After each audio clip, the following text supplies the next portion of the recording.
Welcome to the Deep Dive. We're the place you come to get, well, truly informed. We dig into complex sources, sometimes ancient ones, and pull out insights that are, honestly, surprising and relevant. Things you might not connect to everyday life at first glance. Exactly. And today, we're going back, way back to ancient Savatthi. We've got this fascinating story from a classical text, the Marīcikammaṭṭhānikattheravatthu. It sounds complex, but it's essentially about a monk's journey, a really profound one. Right, his path to awakening. And what's so compelling, I think, isn't just the history. It's really a window into a powerful way of seeing reality, a specific kind of meditation practice. And it gets unlocked by what? By two incredibly ordinary things you might see any day. That's the hook, really. Okay, I'm intrigued. So let's unpack this then. Our mission today, explore how watching a mirage, of all things, and foam bubbles led to enlightenment. And what that observation, that shift in perspective might mean for how you see the world around you. All right, let's dive in. So the story kicks off with this monk. We don't get his name, actually. No, he's sort of an everyman figure in that sense. He gets meditation instructions, kamana, directly from the Buddha, which is pretty special. Absolutely, the best source you could ask for. And he's serious about it. He goes off to the forest, totally committed, samadhammakarsamiti, ready to do the work. He puts in the effort, the diligence is there, but, and this is the first interesting part, he doesn't reach the goal. Right. The text says, arahata patutasakanto. He couldn't attain arahatship, that state of full liberation. Despite having the instructions, despite the effort, something was still missing or maybe not quite connecting. So what does he do? He decides, okay, I need to go back. Yeah, back to the Buddha. Marīcikammaṭṭhānikattheravatthu. He figures he needs more specific guidance, maybe something tailored just for him. It's quite relatable, isn't it? Trying hard but hitting a wall and needing to ask for help again? Very much so. It shows that the path isn't always linear, even with the best teacher. Sometimes you need a different angle. And this is where it gets, as you said, really interesting. The journey back becomes the key. Precisely. He's traveling, it's the hot season, Gimhazamaye, and he sees something common during that time. A mirage. Murti, that shimmering heat haze you see on roads. Exactly. And the text describes it so well. From far off, Rupagattaivyapanyayati, it looks like something solid, like water. We've all seen that. Looks totally real. But then, as he gets closer, Santikarikajantane, it just vanishes. It reveals itself as Ritatuchadaga, empty, hollow, something you just can't grasp. Wow. And that's the moment. He has this flash of insight. Yatatai, Marici, Everupoti. He thinks, just like this mirage looks real far away but is empty up close. Yes, it was my own existence. Yes. His own atabavopi, his sense of self, his being, it arises and passes away, apadavayathina, just like the mirage. It seems substantial, but fundamentally it's fleeting. Wow. So that image became his focus. It did. It became his Marīcikammaṭṭhānika, his mirage meditation object. He started actively contemplating that very quality of experience. Seeing the mirage wasn't just incidental, it became the lesson. That's powerful. Turning an optical illusion into a profound spiritual tool. It's about seeing through the appearance. And the journey wasn't over. Right, so he continues on. He finally arrives back, understandably tired from the journey. Magakilanto. Needs a break. So he goes to the Asiravati River for a bath. Nahaitva, okay. And after washing off the dust, he sits down to rest. He finds a spot in the shade, Chayaya Nisino, near a part of the river with a strong current, Kansasoptaktir. And while he's just sitting there, resting, he notices something else. The force of the water, Udakavigahatna, is creating these big foam bubbles. Okay, foam bubbles, like you see in rapids or waterfalls. Exactly. And he watches them. He sees them forming Udahaita and then immediately breaking apart. Vidye. They appear and pop almost instantly. And this triggers another insight. It does. A complementary one. Ayalatabavabi upajitva bijanatena evarupoyavati.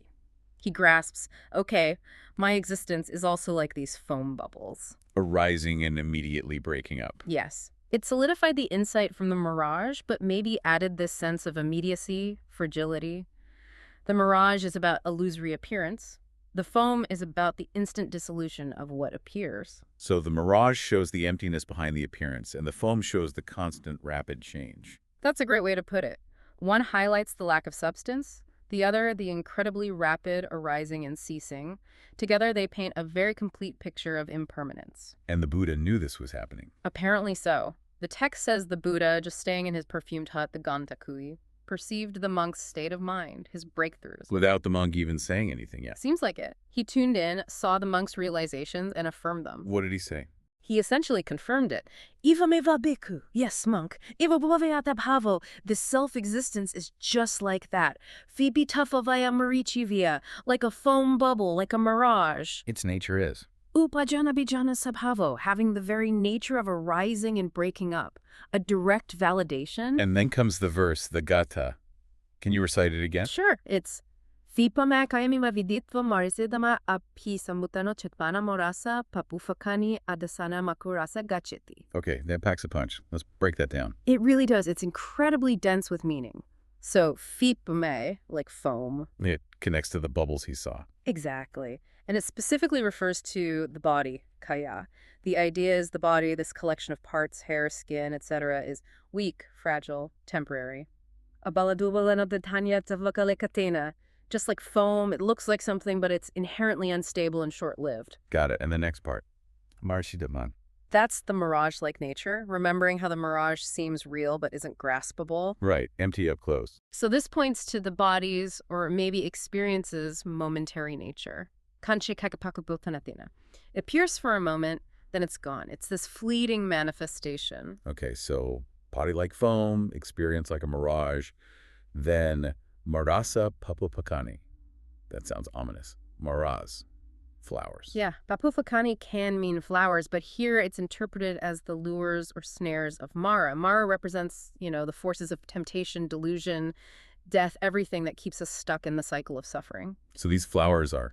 They're explained as the three realms of existence, the kumikani vatenin, basically the cycles of rebirth, attachment, desire that trap us. And the verse says the monk. Chitvana cuts them off. Through understanding the foam-like body and mirage-like nature of things, using the noble path Aryamajana, he severs those ties. He becomes a katazobuku, one who has destroyed the defilement. That cuts the roots. Precisely. And the final line goes beyond the sight of the king of death.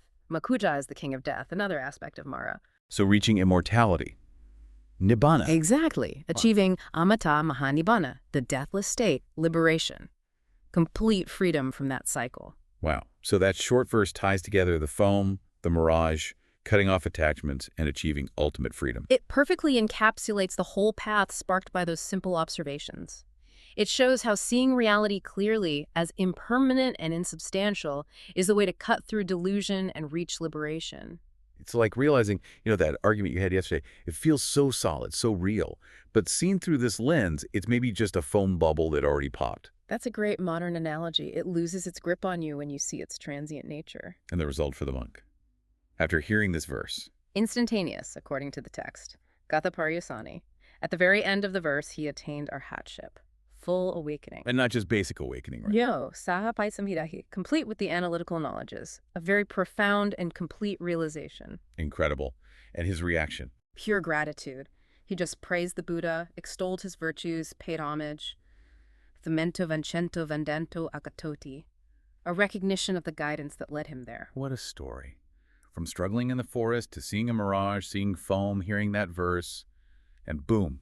Liberation. It really underscores how insight can arise from unexpected places if we're truly present and reflective. So recapping the journey, simple observations, deep reflection, a little guidance at the right moment leads to profound awakening. And the core takeaway, I think, is hammered home again and again. Impermanence. The fleeting, non-substantial nature of everything we experience, including our own sense of self, our own body. Which leads to a really crucial question, doesn't it?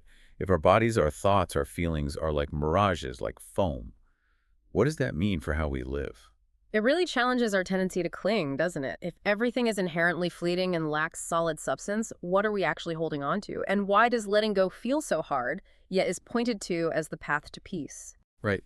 The power here isn't just appreciating an old story. It's seeing that these lessons about things changing, about appearances being deceiving, they're happening now, all around us. They are. The foam and the mirage are just vivid examples. The principle applies constantly. So maybe the invitation for you listening is to notice what in your life feels solid and permanent, but might actually be more like that mirage.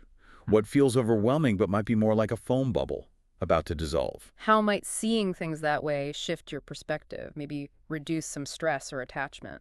And here's a final thought to chew on. If the body itself, this thing we identify with so strongly, is described as being like foam in a mirage, what does that really imply about our fear of death, our search for lasting security in a world that's fundamentally defined by change? What could you gain? What freedom could you find by truly internalizing, even just a little bit, the transient nature of all things?